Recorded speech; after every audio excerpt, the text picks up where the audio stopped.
போன வீடியோவில் நமக்கு நாமே என்எல்பி அப்படின்னு சொல்லியிருந்தேன்.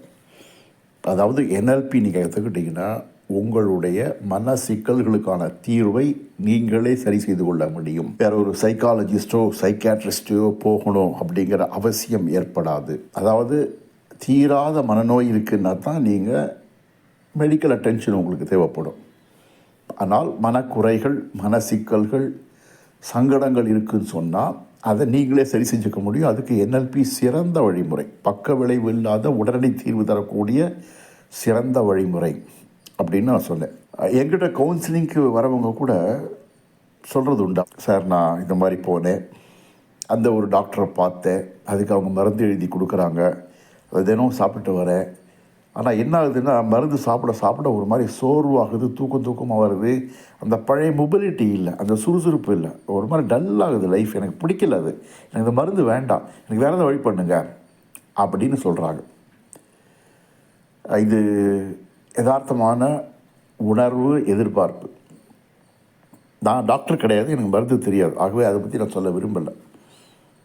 ஆனால் எங்கிட்ட வரவாங்க சாதாரண ஒரு ஸ்ட்ரெஸ், ஆங்ஸைட்டி, பர்ஃபார்மன்ஸ் ஆங்ஸைட்டி அல்லது வேறு normal disorders, disturbance of the mind, இப்படி விஷயத்துக்கு மருந்து எடுத்துக்கிறவங்க தினமும் மருந்து எடுத்துக்கிறாங்க. அதனால் அவங்களுக்கான ஒரு எரிச்சல் வருதுனால எங்கிட்ட வந்து அது வேண்டாம் சார் அப்படிம்பாங்க. நான் சொல்லுவேன், மருந்து வேண்டான்னு சொல்கிறதுக்கு எனக்கு அதிகாரம் கிடையாது, உரிமையும் கிடையாது, எனக்கு தெரியாது. ஆகவே நான் அதை பற்றி சொல்ல மாட்டேன். மருந்து எடுத்துக்காதது உங்களுடைய விருப்பம், அதில் பற்றி சொல்ல தயாராக இல்லை.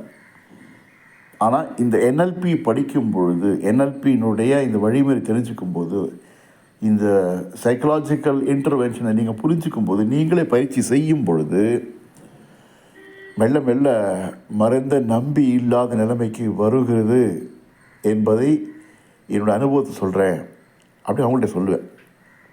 அனுபவம்னு எனக்கு அனுபவம் கிடையாது, எங்கிட்ட அது மாதிரி வந்தவங்க 20 வருடமாக தூக்க மாத்திரை இல்லாமல் தூங்க முடியாது அப்படின்னு இருந்த ஒருத்தர், இனிமேல் தூக்க மாத்திரை போட்டுக்கிட்டால் அவருடைய லிவர் பிரச்சனை வந்துடும், அதனால் நீங்கள் ஆல்டர்னேட்டிவ் வேலை உங்கள் தூக்கம் வரத்துக்கு ட்ரை பண்ணுங்கள் டாக்டரை சொன்ன பிறகு எங்கிட்ட வந்தவங்க என்எல்பியினுடைய வழிமுறை மூலமாக நிம்மதியாக தூங்குறார். ஒருத்தர் 15 வருஷமாக டிப்ரெஷன்லேருந்து வெளியில் வர முடியாமல் சைக்காட்ரிலேயே தவிச்ச வந்த ஒருத்தர் இனி அது வேண்டாம் எனக்கு அவரும் முடிவு பண்ணி என்எல்பி வழிமுறை தேடுறேன் அப்படின்னு சொல்லிட்டு எனக்கு என்எல்பி சொல்லிக் கொடுங்க அப்படின்னு சொன்ன பிறகு அவங்களுக்கு இந்த உளவியல் உத்தியை, மன மாற்று வழிமுறையை, மனப்பக்குவத்துக்கான சிறந்த வழிமுறையை சொல்லி கொடுத்த பிறகு அவங்க டிப்ரெஷன் வெளியில் வந்துட்டாங்க.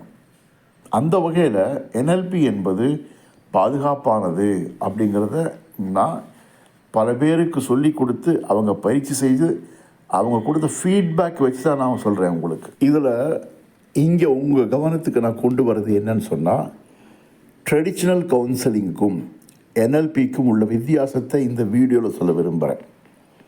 பாரம்பரியமான உளவியல் முறை என்பது செயல் விளைவு என்பதை அடிப்படையாக கொண்டது, அதாவது காஸ் அண்ட் எஃபெக்ட் என்பதை அடிப்படையாக கொண்டது. நீங்கள் ஒரு சைக்காலஜிஸ்ட்டை போகிறீங்க அப்படின்னா, சைக்காட்ரிஸ்ட்டை போகிறீங்கன்னு சொன்னால் என்ன பிரச்சனைன்னு சொன்னால் என்னாச்சுன்னு கேட்பாங்க. நீங்கள் என்ன நடந்து சொல்லணும். ரொம்ப மன உளைச்சல் இருக்கேன் டாக்டர் அப்படின்னா, அப்படியா என்னாச்சுன்னு கேட்பாங்க. ஆனால் அந்த மாதிரி அந்த சம்பவம் நடந்தது, அன்றைக்கி அது நடந்தது, அப்படி நடந்தது, அதனால எனக்கு ஆச்சு அப்படின்னு சொல்லி நீங்கள் நடந்து முடிந்த விஷயங்களை முழுமையாக அவர்களிடம் சொல்ல வேண்டும். அப்போ தான் அவங்க அதுக்கு ஒரு தீர்வுக்கான ஒரு முடிவுக்கு வருவாங்க. இதுதான் பாரம்பரியமான உளவியல் முறை, cause and effect methodology. Cause தெரிஞ்சால் தான் எஃபெக்ட் கொடுக்க முடியும், அது எதனால் வந்து தெரிஞ்சால் தான் அதுக்கு பரிகாரம் சொல்ல முடியும் என்று அவர் சொல்வார்கள். இது நடைமுறையாக வருகிற விஷயம். ஒருத்தர் அடிக்கடி எரிச்சல் வருது அப்படின்னு சொல்கிறாருன்னா, அந்த எரிச்சல் அவருக்கு பிடிக்கலை, ஐயோ எனக்கு எரிச்சல் வர்றது வேண்டாம் அப்படின்னு சொன்னால், பாரம்பரிய உளவியல் அணுகுமுறை எப்படி இருக்குன்னு சொன்னால், அந்த எரிச்சல் ஏன் ஏற்படுறது, எப்போ முதல்ல வந்தது, என்னெல்லாம் அன்றைக்கி நடந்தது, அன்றைக்கி எதனால் இந்த முடிவுக்கு வந்தீங்க, அதுக்கப்புறம் எத்தனை வாட்டி வந்தது, இப்படி எல்லா விவரத்தையும் கேட்டுட்ருப்பாங்க. அதன் பிறகு அதுக்கு ஒரு ஆலோசனை சொல்லுவாங்க, நீங்கள் இப்படி செய்யணும் அப்படி செய்யணும் அப்படின்னு சொல்லி ஒரு ஆலோசனை சொல்லுவாங்க. இந்த ஆலோசனை என்பதும் உங்களுடைய கான்ஷியஸ் மைண்டுக்கான ஒரு அப்பீலாக இருக்கும், அவ்வளோதான். மேல் மனசு, ஆராயும் மனது, விசாரிக்கும் மனதுக்குரிய விவரங்களாக இருக்குமே தவிர ஆழ் மனதை சென்று அடைகிறதா என்பது மிகப்பெரிய கேள்விதான். ஆனால் என்எல்பியில் என்ன செய்வாங்கன்னா, உங்களுக்கு எரிச்சலாக வருது அப்படின்னு சொன்னால் என்ன காரணம், என்றைக்கு வந்ததுன்னு கேட்கவே மாட்டாங்க.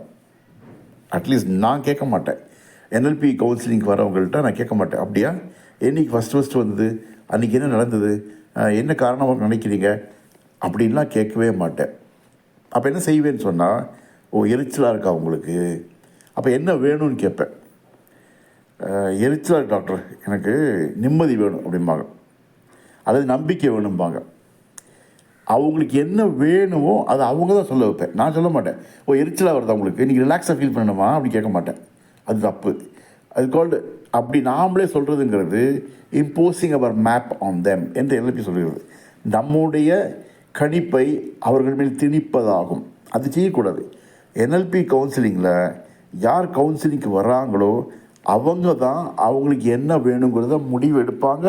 அந்த முடிவு எடுக்க என்எல்பி கவுன்சிலர் ஹெல்ப் பண்ணணும். அப்போ ஒருத்தர் எரிச்சலோடு வராருன்னு சொன்னார், எனக்கு ரொம்ப எரிச்சலாக இருக்குது டாக்டர், எனக்கு நிம்மதி வேணும், அப்படியா சரி. அப்புறம் என்ன செய்வோம்னா, அவர் எரிச்சல் அடைகிறாருன்னா அப்போ மனசில் என்ன பார்க்குறாரு, என்ன கேட்குறாரு, என்ன உணர்றாரு, அதனுடைய அளவீடு என்ன, அதாவது உள் வழிகள் என்ன, ஸ்ட்ரக்சர் ஆஃப் த திங்கிங் என்ன அப்படிங்கிறத முழுக்க ஸ்டடி பண்ணிவிட்டு அந்த ஸ்ட்ரக்சரை மாற்றுவோம். அதாவது அந்த எரிச்சல் தருகின்ற அந்த சூழ்நிலையினுடைய நிறம், குணம், அந்த காட்சி, அந்த image of that context that induces irritation in the person, அதோட ஸ்ட்ரக்சர் என்ன, உள் வழிகள் சொல்லுவாங்க. அதுதான் என்எல்பியினுடைய மிகச்சிறப்பு. Structure of subjective thinking process is called sub modality in NLP. இந்த சப் மொடாலிட்டி ஷிஃப்ட்டை நாங்கள் பண்ணுவோம். இந்த சப் மொடாலிட்டி ஷிஃப்ட் பண்ணிட்டாக்க ஆட்டோமேட்டிக்காக எரிச்சல் என்பது போயிட்டு அவருக்கு என்ன வேணுமோ அது கிடைக்கும். அவர் சொல்ல, எனக்கு எரிச்சல் போயிட்டு நிம்மதி வேணும்னா, அப்போ ஏற்கனவே நிம்மதியாக இருக்கிற சூழல் என்ன, அதனுடைய கட்டமைப்பு என்ன, structure of that safety thinking process, அல்லது when he feel safe in a particular context அதனுடைய ஸ்ட்ரக்சர் என்ன, அங்கே என்ன இமேஜை பார்க்குறாரு, அங்கே என்ன சத்தத்தை கேட்குறாரு அல்லது பேச்சு கேட்குறாரு, அங்கே என்ன உணர்வுகள் இருக்குது, இதெல்லாம் அங்கே அதை ஸ்டடி பண்ணிவிட்டு அதை இந்த எரிச்சல் தருகின்ற இந்த சூழ்நிலையில் கொண்டு வந்து வைப்போம். அப்படி மாற்றும் பொழுது என்ன ஆகும்னா, அவர் உள்ளுக்குள்ளே அதே எரிச்சல் தர சம்பவ சூழ்நிலையிலேயே ஒரு வித பாதுகாப்பு, நிம்மதியான உணர்வே அவருக்கு கிடைக்கிறதா நாங்கள் கவனிக்கிறோம். இதான் கிடைக்கும். when you change the structure of thinking, the experience changes என்பது தான் என்எல்பியினுடைய சிறப்பு. அப்போ ட்ரெடிஷ்னல் கவுன்சிலில் என்ன பண்ணுவாங்கன்னு சொன்னால், நடந்த சம்பவத்தை மீண்டும் ஃப்ளாஷ்பேக் மாதிரி சொல்லுவாங்க. என்எல்பி என்ன சொல்லுதுன்னா, அப்படி திரும்ப சொல்லும் பொழுது மீண்டும் அந்த பழைய விஷயத்தையே வலுப்படுத்தலாமல் ஆகிடுமா. அந்த எண்ணத்தை, அந்த நினைவை மீண்டும் வலுப்படுத்துவது போல் ஆகுமா. அது தேவையில்லை. நமக்கு வேண்டியது என்எல்பி இஸ் ஃபியூச்சர் சென்ட்ரிக். நமக்கு வேண்டியது எதிர்காலத்தில் என்ன வேணும் என்பது தான். என்ன நடந்தது என்பது முடிந்து விட்டது, எது நடக்க வேண்டும் என்பது கவனம் செலுத்தணும். அப்போ கடந்த காலத்தில் நடந்த ஒரு சம்பவம் எனக்கு எரிச்சலை தந்ததுன்னு சொன்னால், இப்போ என்ன வேணும்னு சொன்னாக்க எனக்கு நிம்மதி வேணும்.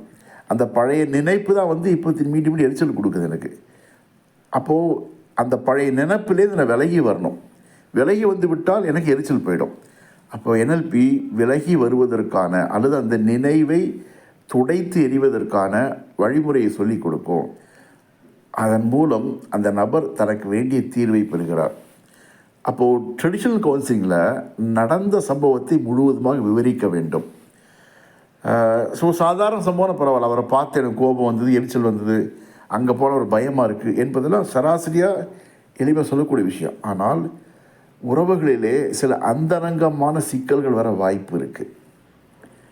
அந்த அந்தரங்கமான சிக்கல்கள் வரும்போது அதை கவுன்சிலராக இருந்தால் கூட அவங்கள்ட்ட வெளியில் சொல்லும்போது மீண்டும் அது சொல்பவருக்கு ஒரு கூச்சம் வர வாய்ப்பு இருக்குது இல்லையா, சங்கடம் வர வாய்ப்பு இருக்கு இல்லையா.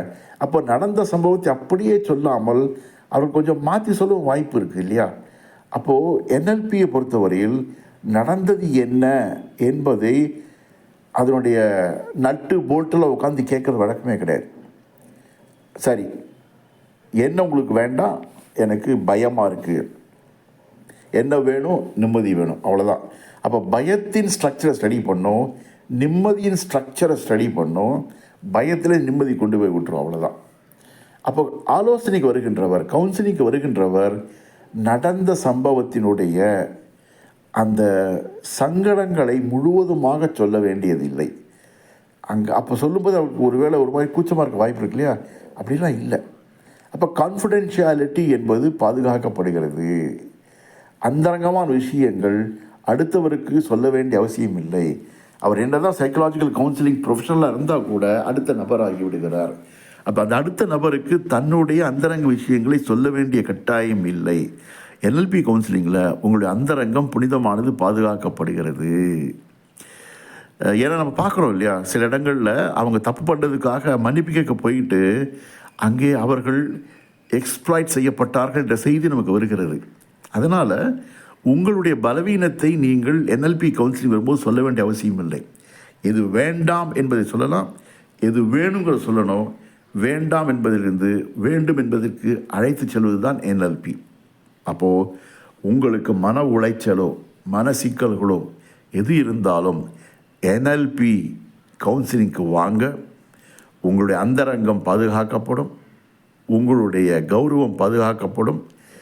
ஆனால் தீர்வு மிக விரைவில் கிடைப்பதற்கான எல்லா விதமான வழிமுறைகளும் உங்களுக்கு செய்து தரப்படும்.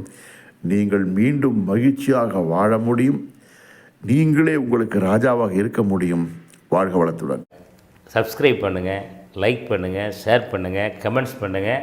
மறக்காமல் பக்கத்தில் இருக்கிற பெல் பட்டனையும் டிங்குன்னு தட்டி விடுங்க.